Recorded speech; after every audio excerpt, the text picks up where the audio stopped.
Good evening, everyone. Thank you so much for being here. My name is Allison McCaffrey, and I'm the Executive Director of the new State Association for Washington Nonprofits. So we are celebrating the start of services today. We've been open for membership for 2 weeks. We've got 28 members as of last night. And I just wanted to, thank you. We just wanted to start out with a little bit of an introduction about who we are.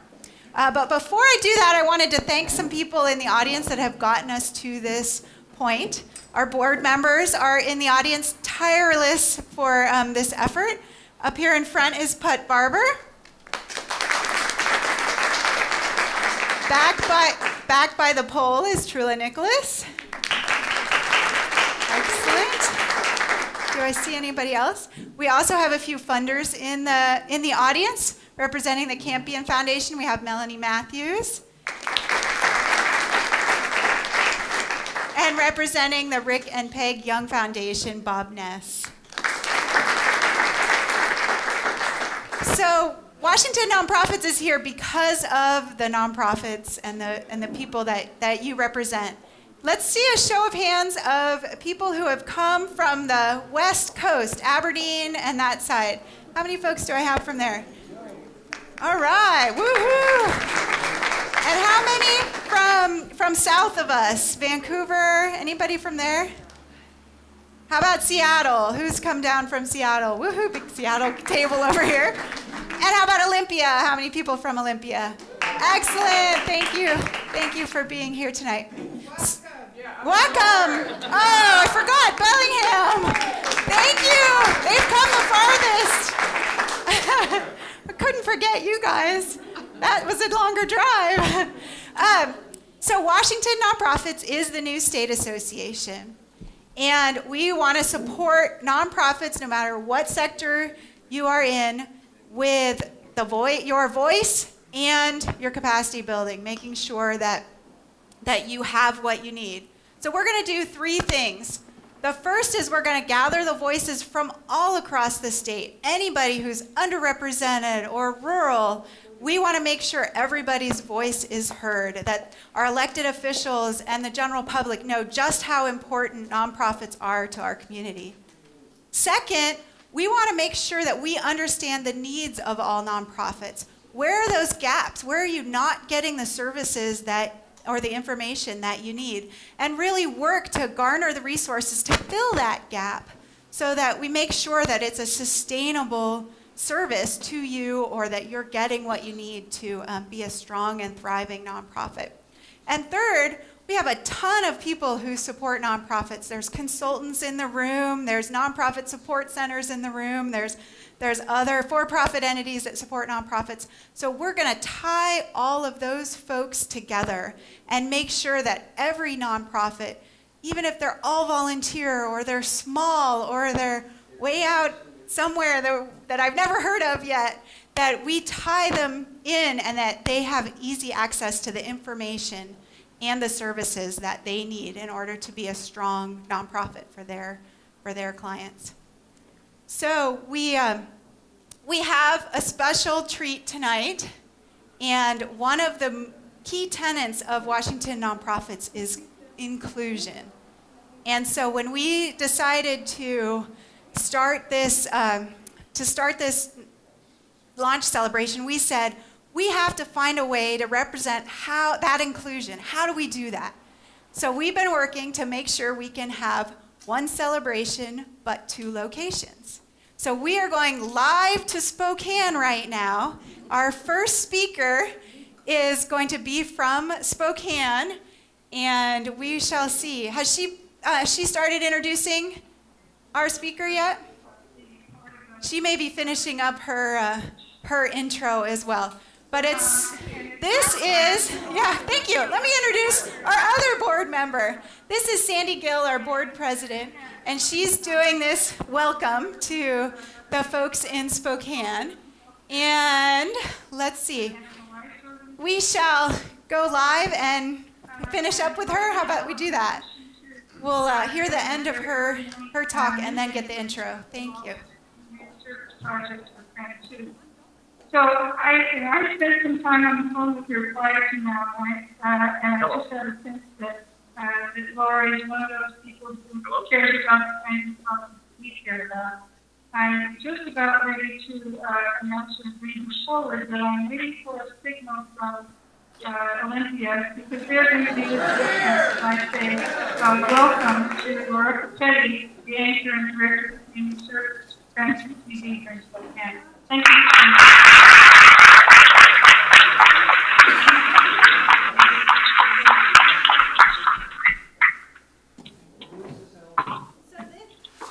Can you turn my mic up? So this is Laura Petty, and she is the Community Service Director for KREM in Spokane. I appreciate that. I'm really not here this morning anchor. I'm just mostly the girls who visit between their Wall Street, who's sitting right here, and Great Canyon. I enjoy having and every morning. Thank you for listening tonight. Anyway, that's the most visible part of my job is that I do in the morning. The rest of the time I spend as the director of community marketing. Private knows for today. I actually had to look at my title because it changes depending on who I'm speaking with. And I looked something up on the corporate website that says I'm the director of strategic alliance. And I have no idea what that means. It's very fancy. And so I may go by it more often. I don't really hear what people tell me because at the end of the day, my job today, I do have a passion for nonprofit work. My husband is always asking me, why don't you just go to work for a nonprofit? And my response is, I don't want to work that hard. But I love supporting nonprofits. We do have the nonprofits here. And so I appreciate not only being here tonight, but everything you do within our community. I see a lot of familiar faces here tonight. Heather, Salvation Army is back there. There's Melissa, Patient Care, one of my favorites. And so I so appreciate it and everything that you do. My job essentially is to get out almost every day, including by the people who I work with, is to use our assets as a media company, and we're TV obviously, but that's all changing now online. Regardless of how you're getting your information, we're a part of that. And it's to use our assets to help nonprofits, agencies in our community, with their marketing asset needs. The ultimate goal would be to take corporate entities, partner them with nonprofit entities to help cover the costs, but also become then partners throughout the year, throughout the process. And so sometimes it works really well. Some of you may be familiar with some of our bigger projects like Constricted Guard, which we partner with Salvation Army, and we do an event with Patient Care, or even with Vitality. So we do some that work really well, and we do some that don't. Then we track those, and go back to the drawing board and figure out how to best support our nonprofits. And I've always felt that by working in the media, I've been given really a great asset. Having the boss, you can refer to it as being given a pulpit and to use it wisely because it was, as she used to say, very, very powerful. It is, I'm very, very fortunate that my company is so accommodating, and there are very few people who have the ability to say, I need to raise some money, I need to get the word out, I think people want to do the next day. And instead knows, it doesn't matter if it's strict or not, I talk about it. And I feel about it, and I had a tweet about it. And that's really unusual to have that opportunity. I'm very, very grateful for that. And that said, there are so many nonprofits, especially the smaller nonprofits, that provide so many non-duplicated services in our community. But that struggle because they don't have to do it. So they don't have, every people get your marketing department. How many of you would like to have a marketing department?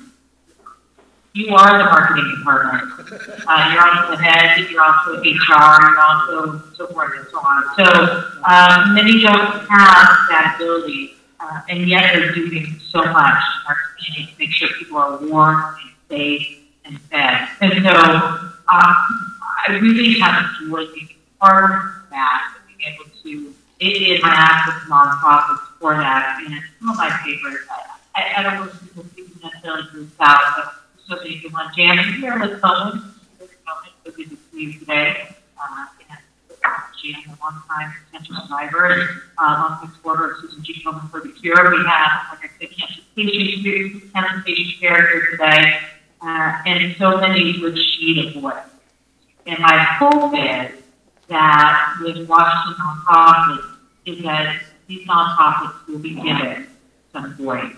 And whether that is through representation, through advocacy, communication, lobbying, education, it is meant, it is meant to beacon and an agency that will help others, help nonprofits to reach out and have their hands received.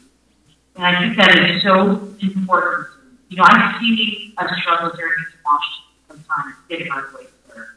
And I think that is changing. And I think with both and agencies like Washington nonprofits, that will continue to change. I'm from Alaska, as mentioned, and so I work a lot with rural communities there. I thought every day, sort of isolation, and how sometimes those thoughts are needed, communication is not getting received at the state level, simply because there was no financial, there was no connector for that. And I see that here in Washington as well. Our issue is not fixing the nonprofit, but helping them extend the message and extend their work. I do believe it is all our job to do that. I don't think Washington nonprofits can do it all. I think it's all our job, including the media. But I really look forward to having you in our community and being a part of our outreach efforts and communicating to the state. Hello, the eastern portion of the state needs to be heard, and I think this is so important that you're doing that. In closing, I would just say, very briefly, that I get a lot of comments, and Sten can attest to this. I get comments all the time, whether it's, you know, it's very easy now. People have email addresses on Facebook, so, which is great. The accessibility is great, and I believe in that. Unfortunately, a lot of the comments are about my hair, which I know is terrible, but I get a lot about my lipstick or about my outfit, and the outrage is unbelievable. I mean, this bun will cause more talk on Twitter than anything that I do all week. Today I forgot my sandwich when I left Starbucks, and somebody tweeted it. And I don't know why he just get up and give me my sandwich instead of taking the time to tweet it. But it's just interesting to me because that will spark some sort of emotion in people. And that's great. I think, you know what? I don't care if you're watching, I think it's fantastic. But I'm hoping that people will take some of that outrage and put it into some of the issues that we have in our community. I hope that some of that outrage is over things like children who aren't eating and people who have no access to health care. I hope some of that outrage is for people that go hungry or without the appropriate housing or for women with breast cancer. I hope the outrage can be funneled into maybe more constructive, appropriate anchor. And I think that then I'm hoping some of that outrage and some of that questioning and some of that dialogue that can be translated to not only our community, but then to the state and national level. And because I think sometimes with outrage comes funding, comes education, and comes awareness. And I think that is so, so important. So I just say to you tonight, thank you, number one, for all the work that you do in our community. And on behalf of PrEP 2, I just want you to know that it's acknowledged and that we're amazed by it. I am amazed by the work that you do every single day. And I have the opportunity to meet the people that are touched by that. I have the opportunity to talk to the mom who can't afford diapers for her child. And I get to talk to the people who access food and are so thankful for a meal, for Tom Strickey Drive. And I talked to people. I was at a luncheon yesterday for breast cancer awareness, and there was a woman who said, you know, I had a job, I was doing good, I just didn't have health insurance. It wasn't the greatest choice of jobs, but you know, it was a job, I didn't have health insurance, and she was diagnosed with breast cancer. She had to worry while she was going through just unimaginable difficulties and pain in her life about how to pay for groceries.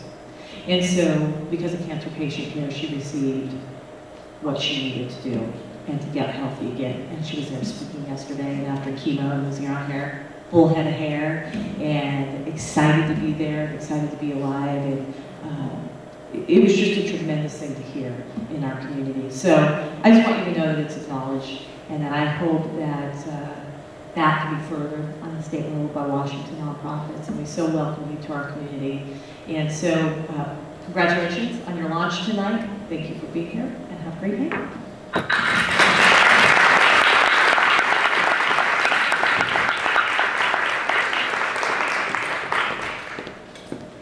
Thank you so much, Laura. We really appreciate your taking time out of your day to come and celebrate with us and to tell your stories about the important people in our community.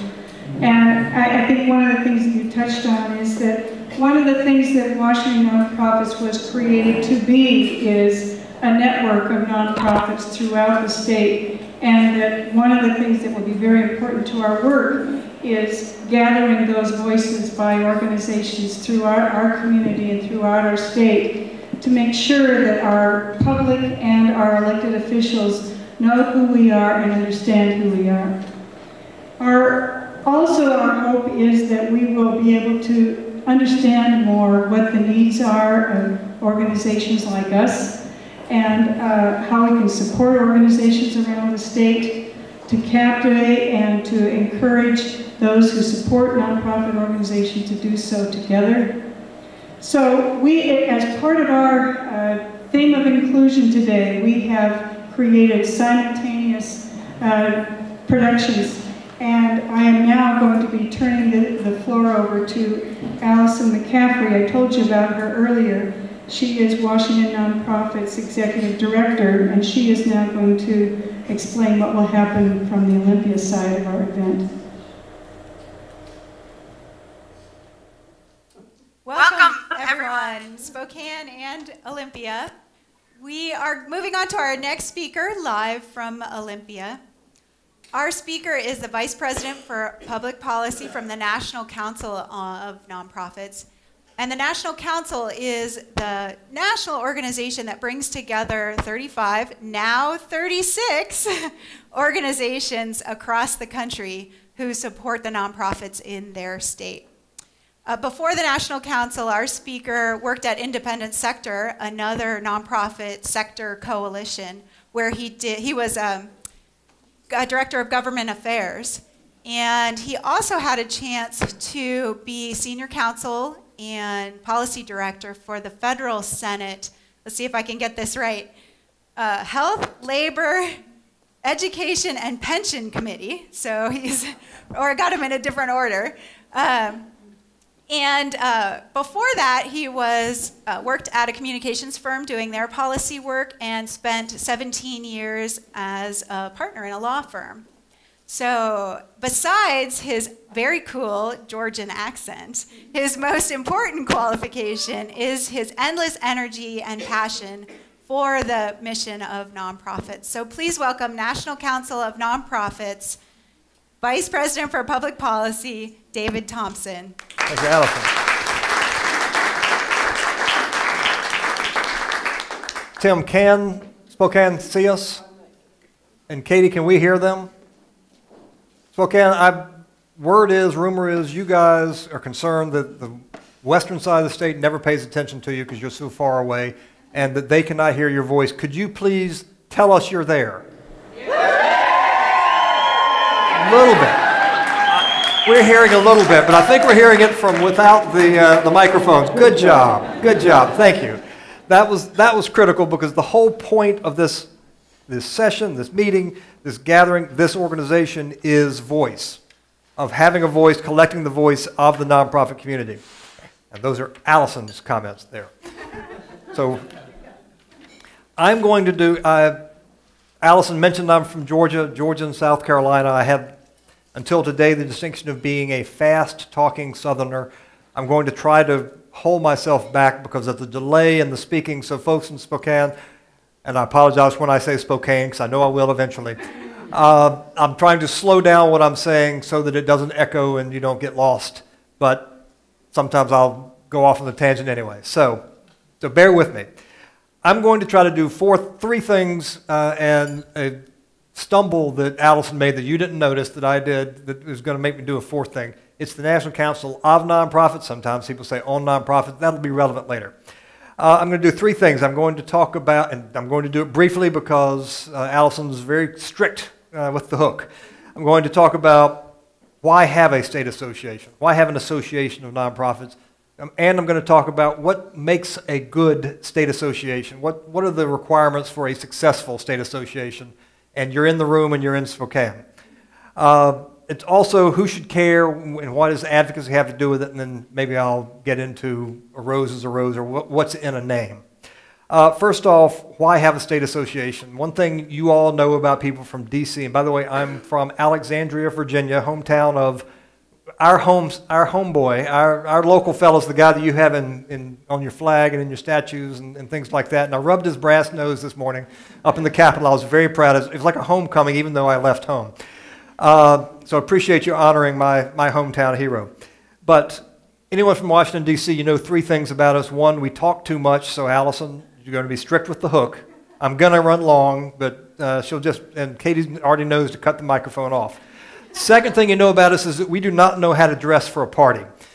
This is a very festive occasion. I'm the only person in a full suit, and that's because I'm from Washington, D.C., and living down to expectations. And the third thing is that we have associations for everything. You cannot put 3 letters together, 3 to 5 letters together in Washington, D.C. without creating some acronym of any and every organization. And if anyone's trying to do the letters and thinking about it, remember that there are the xylophone enthusiasts and the yak ranchers and the zoologists. So yes, we can work in all those letters. From the Washington perspective, why have an association? Why would you ask that question? Of course there's an association. The real estate agency, the real estate and catering industries depend on it. But in the real world, in the real Washington, let's say, just as an example, why do you need an association? Well, the reason is it's not just everyone else is doing it, so you should too. It's that everyone else is doing it, and you had better coalesce for your own good. Every segment of society has an association. Business community has the chamber, NAM, manufacturers, NFIB, small businesses, as well as realtors and grocers and farmers and everyone else have their own association, and they're sharing ideas and best practices and defending themselves. Unions, talk about acronyms, AFL-CIO, AFSCME, UAW, and United Mine Workers, UMWA. And so the acronyms, the groups coming together for their own betterment and protection. And then we have government. There are lots and lots of government organizations from all over the country. There are national organizations of the politicians in the states. Your Governor Gregoire, did I pronounce it right? Okay, is on the executive committee of the NGA, National Governors Association. Your Attorney General McKenna is on the executive committee of the National Association of, we have lots of NA, everything else, National Association of Attorneys General. 7 of your state legislators are at National Council of State Legislatures, and 3 or 4 of your county executives are on the National Association of Counties. Why does this matter? What do they do when they get together? They talk about best practices. They talk about the national governmental entities all coming together. They talk about what works, what doesn't work. Who should the attorneys generals, who should they go after? Who are the bad actors? What litigation strategy works? Or where are the pots of money we have not dipped into yet? And that's the one that brings it home. That they are coming together. The polite word is collaborating. The impolite word is they're conspiring of how can they get their jobs done for the good of mankind or at our expense, whichever way you want to look at it. So it is essential that the nonprofits come together to share ideas, for self-preservation, for promoting good ideas, and that's why the National Council of Nonprofit exists. It's an association of Washington nonprofits and Connecticut nonprofits and California Association of Nonprofits, the 36 that Allison mentioned. And our goal is to collaborate, not conspire, well, okay, a little conspiracy, to collaborate for the public good. And that's why an association is so absolutely critical for the public good and also for the good of the sector and the work we do. It's absolutely critical because everyone else is coalescing without our interests in their forefront. It's our job, and that's why we exist, and that's why I am so thrilled Washington Nonprofits is launched and up and running, and such a vibrant crowd here. And Spokane, are you still with us? Thank you. You say we don't hear your voice, we just want to make sure we hear it. And feel free for spontaneous is okay too. Now, what makes a successful state association? Lots of things Allison laid out, the game plan, she did it subtly, but a successful state association of nonprofits has to be statewide. Spokane? You with us? Okay. As well as Bellingham, I think is what I heard. Yeah. Or Vancouver, we don't have it represented. Or everybody's favorite Walla Walla, well, everyone outside of Washington's favorite community of Walla Walla.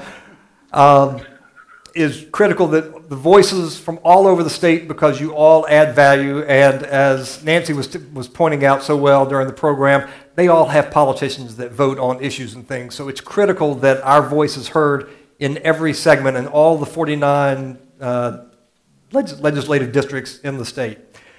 But also, the successful program has to be sector-wide, covering all of the subsectors. And I know we have South Puget Sound Habitat here. We have children and families organizations and some mental health organizations and arts and preservation and environmental. All are absolutely critical in expressing the voice of the nonprofit community. So a successful state association has to be subsector, or has to be sector-wide, incorporating all subsectors, not just human services and a sprinkling. If you have to reach out to all of the organizations. And I'm saying this not because I think it sounds good, but because we have the state associations all over the country, and we know who are thriving and who are having trouble. It's when you're not speaking with a uniform voice for the whole organization, for the whole state, and that's why it's so critical that all of the voices are heard. And I talked with Allison, I talked to Putt a few weeks ago. Some of you may join their monthly policy calls, where they're talking about hearing the voice and sharing what are the important issues and things like that. And they're doing some really cool, innovative stuff that I've already spread to the rest of the network because they're fresh, they're not stuck in the mud and stuck in old ideas. They're doing things that are very, very creative. And so they're talking about how do we do policy in the future. So I threw out some ideas, and I was probably pretty sanctimonious and straightforward of this is how you do it. And they just laughed at me because that's not going to work in Washington because the folks in Spokane have strong views about things, as well as Bellingham and the other towns I just mentioned that I memorized just last night. And author's tricks. So what works in Washington State is unique to Washington, and fortunately you have people on the ground here or with the hand engaged in this process that actually have such a good feel. They're not relying on the rest of our network to tell them what to do. They're getting good ideas, but they're actually tailoring this. This is the Washington State Nonprofit Association. It wouldn't apply, it wouldn't work in North Carolina, but it will work here. So we're thrilled with that. And when you have sector-wide and when you have statewide, the whole point is to combine the voice for a unified voice for government, in government, at government if need be, to express the point. And what we're talking about goes to the highest common denominator, not the lowest common denominator. You can't lobby on, from the advocacy perspective, you can't lobby on the arts and human service and all the subsector issues. You have to focus on the broad common denominators. And what are those? Very, very briefly, they'll be obvious to you when I mention them, so I'm not standing here trying to pretend to have great brilliance here, but there are some obvious things of what we all have in common is that we all respect the work of everyone else. We respect the passion that someone takes to, and it may not be your issue, but you sure do respect the passion that the person sitting next to you has for his or her organization's mission. So the mutual respect is the first, I'd like to mention, is the very first item, which is the great thing about our sector. Business community, you can't say that. Sometimes in government you can't say that, but in our sector we do have that. We also, the most obvious thing, we share a tax status, 501c3. We are exempt from taxation. We are able to receive tax-deductible donations and so forth. That's something that we have in common. We want to continue it. We want to expand it. We don't want it to contract. So that's an obvious common denominator. But we also have the solicitation rules that I've learned from Putt Barber, solicitation and regulations and things like that. In Washington, you have different rules than other states that maybe you could gain, you could lift some things from other states, so that's a continued plug for my network. But also something that the rest of the world doesn't realize. I was talking to Allison's dad about this just a little while ago. We are all employers. Virtually all the most of the nonprofits are employers, and people in the world generally don't think about that. They assume we're all volunteers. When I was in Washington, D.C., lobbying on the healthcare reform issue, that nonprofits were forgotten. We were left out of the health insurance, the health incentive for nonprofit employers to provide health insurance to smaller employers. The smaller employer tax credit was an income tax credit, which meant we're tax exempt. We don't pay income taxes, so we were left out. So we had to point out to Congress that they left us out and they need to include us. The very first thing they said was, oh, you have employees? You have to buy insurance? Well, that was very disheartening. So then we had to explain, yes, we do have employees. We're 10%, nationwide, we're 10% of the workforce. Washington State, nonprofits employ 10% of the workforce.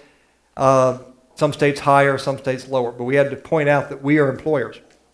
Then we had to point out that we had to tailor something unique to us. But our employment status is something that is overlooked that we all share. We do all share in common. We have regulatory issues, whether they're workplace issues or a variety of things that we all have in common, and we all have a voice. The law does not restrict us. Does anyone think we cannot speak to our legislators? No one in this room, I don't think, because Nancy could not have let it happen. In Spokane, do you have a voice? Can you speak on policy issues? Yeah! Thank you. And Olympia heard you. I don't want you to feel left out. So, nonprofits do have a voice. This network and through state associations. I read the news today, oh boy, that the only state that cut out arts funding, state arts funding, was Kansas. They don't have a state association. They're not well, the nonprofit community is not well organized. That is a subsector issue, but it does affect education. It does affect a broader array of nonprofits. But Kansas was the only one that lost. Arts funding was attacked in virtually every state, but that was the only one that actually failed. And I will stand here in two cities say that not having a state association was a critical component of that. But things that nonprofits can do and that Washington nonprofits will do. Connecticut Association of Nonprofits successfully lobbied for the very first in the country cabinet-level liaison between the governor, the government, and nonprofits. It's not a small business administration, it's a nonprofit liaison. That's huge. The Hawaii Association, Alliance of Nonprofits, stood up to the Speaker of the House of Hawaii, obviously a powerful person who was doing away with lots of tax exemptions for businesses and for tax credits and things. And they stood up and they won. Everybody else got dinged by the Speaker's bill. The State Association of Nonprofits in Hawaii prevailed because they pulled together all the voices, all the subsectors. I have lots and lots of examples of that. I'll only mention the other one on unemployment because I got a rise out of Putt on that one, which was in Maine, the governor said we're going to have workshops on job creation. We're inviting businesses to come. He announced this on Tuesday, gave the dates, 3 different locations. He then said, and so that was on Tuesday. Tuesday by 4 o'clock, I get an email from Allison's colleague in Maine, Brenda. to all of their members in Maine saying the governor has these workshops, they're forgetting nonprofits, here are the addresses, here's where you reserve a place at these events, here are the talking points, let's hit them, let's flood it, let's teach the governor and the administration that nonprofits are employers and that we are, and here are some good ideas for job creation in the nonprofit world because our jobs are valued, something that the policymakers completely ignored, completely forgot. Lots more success stories, victories on the positive side. Yes, these are tough times, but through the state association, the movement itself has made some tremendous progress. And I'm looking forward to working more with Alan, working through all of this. On the national front, we also have lots and lots of issues. I'll mention two. One is the impact of charitable giving incentives through the not the jobs bill that's kind of confusing right now. The deficit reduction work, the super committee that you've heard of, Patty Murray is one of the co-chair of this deal. They're talking about cutting spending, reforming taxes, reforming entitlements, and so forth, and how nonprofits are treated is in the mix. There are about a dozen different ways of changing the giving incentives, of charitable deduction and exemptions and so forth, and how we're treated is up in the air. We've launched a nationwide grassroots program. I encourage you to sign on with that, but that's after we finish the speechifying. So it's the community coming together, all 25,000 in our network coming together to express a voice. Another issue is government contracting. Any of you in the human services, anyone here in Olympia involved in human services contracting with the government? I'm seeing nodding, I'm not seeing hands waving, but anybody in Spokane involved in government contracting? We have a tight shot, so I can't see everybody jumping up in the back. Nationwide project of trying to fix the government contracting programs. In Washington State, particular problem with the paperwork, because the reporting requirements, the auditing burdens here in Washington are worse. They're actually the 6th worst in the country. Mississippi's not so bad. You're worse than Mississippi. I know, sad. So that needs to be fixed, and there are ideas through the network, through the state associations working together of solving that problem. And I was serendipity riding in the shuttle bus from the airport last night with one of the people involved in fixing the Washington State complexification is the word we use. And I've already put her in touch or let her know that Allison's going to be calling her because we all collectively have some really good ideas for fixing this so that people get the services they need when they need them and taxpayers get full value for the programs they're funding and we strengthen our communities. So it's a message that is resonating and is working quite nicely. But that's what makes a successful state association. I have thousands more things to say. I just got the hook, so let me just finish with one point of what's in a name. My organization is the National Council of Nonprofits. There's been an evolution of state associations and what they call themselves from the California Association of Nonprofits. You can just put realtor, farmer, anybody else on there, to Center for Nonprofits. What I like about the name, Washington Nonprofits, and why it's so valuable to me, first it's easy, and you can figure out the website address pretty quickly, but it connotes inclusion. It's the whole state, and it says nonprofits. It's what we do. It connotes integrity, because Washington and nonprofits, there's no clutter, there's no advertising. It's just the integrity of that. And then it connotes the innovation of the state. See the swirl on the sign there. That this is the name, and then the message of Stronger Together says it so strongly, says it so well and so cleanly, that what's in a name, Washington Nonprofits, is integrity and inclusion and innovation. And I'm thrilled that you are launching. I congratulate board members. I've had the honor of knowing several, including Sandy and others, over the years. We in the national network are thrilled. I've been given the hook, but I still have to read something. Because as I said at the beginning, Washington, D.C. people talk too much. Thank you for not laughing at that. Yesterday, our CEO, who's the Allison's counterpart in Arizona, sent out a congratulations notice to 2 new executive directors, one in California, one in Montana. I read this because this was his message to them, which is our message to all of you. I told him I was going to do this, and he didn't say don't. They're welcoming them to the network, welcoming Allison to the network, welcoming all of you to the network. This is a caring, sharing, open network which wants every state, in all caps, to have a strong state association representing and serving its nonprofit community. Montana and California in this message, but Washington as well, are just as important to each one of us, whether we're in DC or Pennsylvania or Montana, each of us as our own states, because we know that our sector sinks or swims together with emphasis on swims. So we're thrilled to have you. This is a caring, nurturing, all those things, nice things said, network that's dedicated to all of us being successful, and in particular, being as successful in your state as possible, because that helps all the rest of the states. So this is a critical time. Very, very warm welcome to the National Council and to the network as well. Thank you. Thank you, David. Thank you, David. So now we come to my favorite part of the evening. I got a chance to travel around this state this summer. I put 6,000 miles on my car and went to 14 different regions, 25 different meetings, meeting nonprofit folks just like yourselves and finding out just how committed and passionate everyone in this state is towards making our communities better. So we are just going to, David did a little bit, but we're just going to say and introduce all ourselves. So if everyone in Olympia can turn and face Tim there in the back. And on 1, 2, 3, you're going to say hello, Spokane. Ready? 1, 2, 3.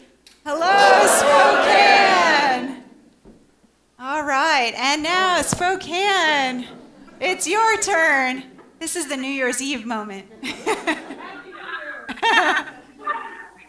I'm not sure if you can hear me in Olympia, but this is Sandy, and I'm now saying and asking those of you here in Spokane to look at the camera and wave to Olympia. Hello, Olympia. Hello, Olympia. Excellent. Thank you for being such good sports. So I will conclude this evening just telling you a little bit more about what we're going to do next. You'll see in the back of Olympia, and I think there's a similar slideshow going on in Spokane, we have to date 28 members, and we're getting new ones every day. I just got a call from the Rakes Foundation this morning that they want to join. And so from the next months forward, we are going to be talking to all those members, finding out their needs, understanding what kind of training, what kind of conferences that those members need. We're going to be signing them up for discount programs that we've already worked out and hooking them up with peer networking opportunities. We're going to be distributing our brand new, hot off the presses, Nonprofits in Washington, the statistical report about who we are and what we do. We're going to be setting up regional councils, so folks in each region that are the caretakers of the nonprofit community, making sure that we all understand what the needs are in each region, and developing a strong public policy and advocacy program so that we can make sure that the voice is from across the country, the state, across the state. He's got me thinking all bigger. So we will be gathering that voice from across Washington and making sure we are representing. Charter membership is open. It's a special deal now through June. No matter what you join, what level you join at, you will get our services. So we welcome everyone to join and make sure that you are part of making Washington nonprofits great. So we have a few things coming up. We have a governance symposium coming up on November 4th. It's going to be in Tacoma. And I'd like to do one thing. We're going to give away a free ticket to that governance symposium. So Julia's going to collect business cards. Anyone who wants to be in the drawing for that free ticket, I will be announcing it in about 15 minutes or so. I believe in Spokane, you've already put in your business cards for the same drawing. I just want to end with saying thank you so much for being here tonight. Just all of us here today networking with each other and showing the support for the nonprofit sector as a whole is what we are all about. So thank you on behalf of the board and funders. Washington Nonprofits is officially launched.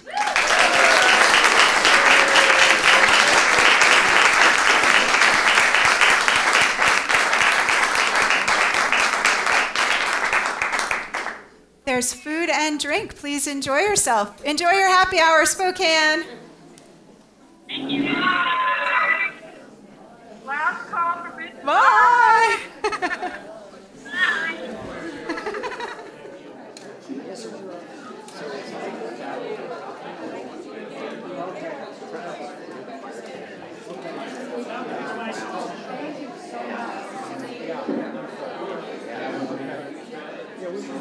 We should. I'd like to do that. I'll give you my card. You send me.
No, not just, we want, what my mission is, I've been in a position for years, and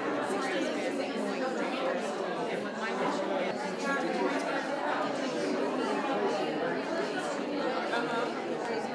What did they do to those men?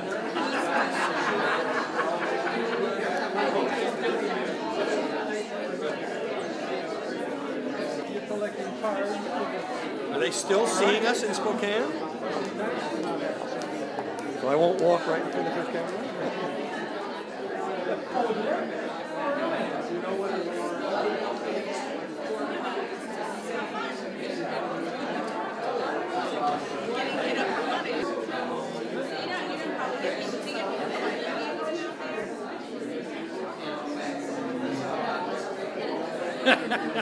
Nice job tonight.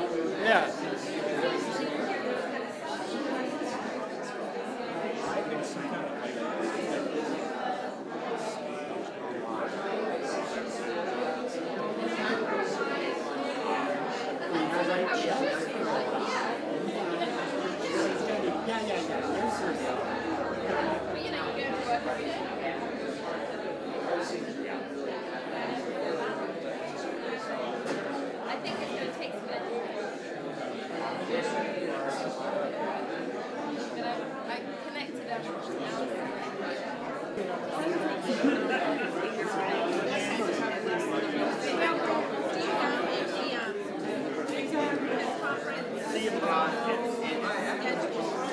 But I was glad that I was a part of it. That's nothing to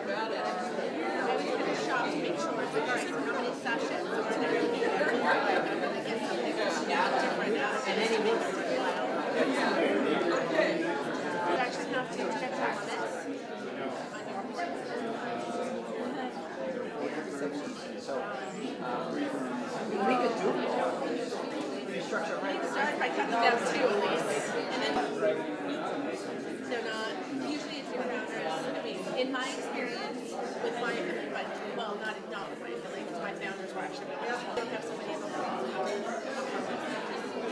It's like, we need to move around that. You need to have something. People make that mistake. People also have impairments. We have other reasons people feel and that's fine. But let's talk about it. Let's give them a hand out. Let's bring them out to where they are. Let's make it better. It's normal. I'm not even learning about practice with that.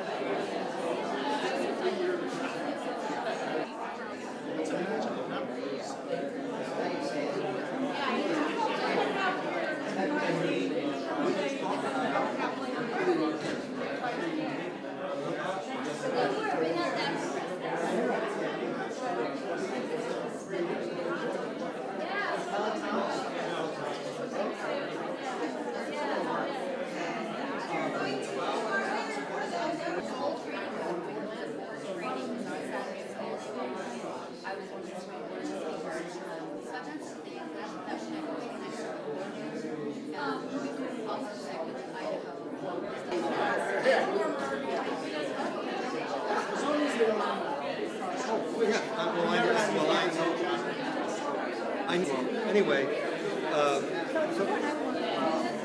it's a little discursive.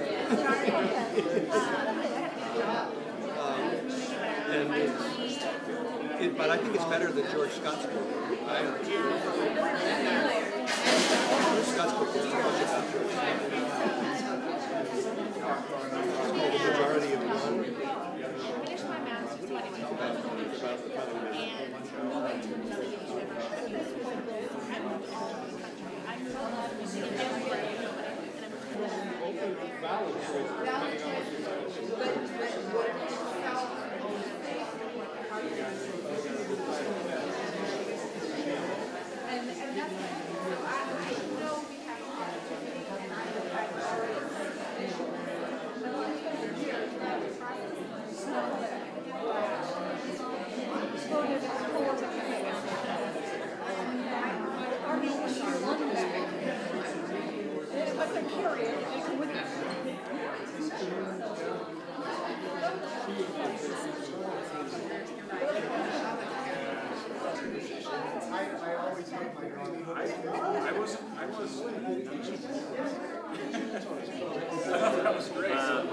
Unfortunately, well, I didn't know what number to call.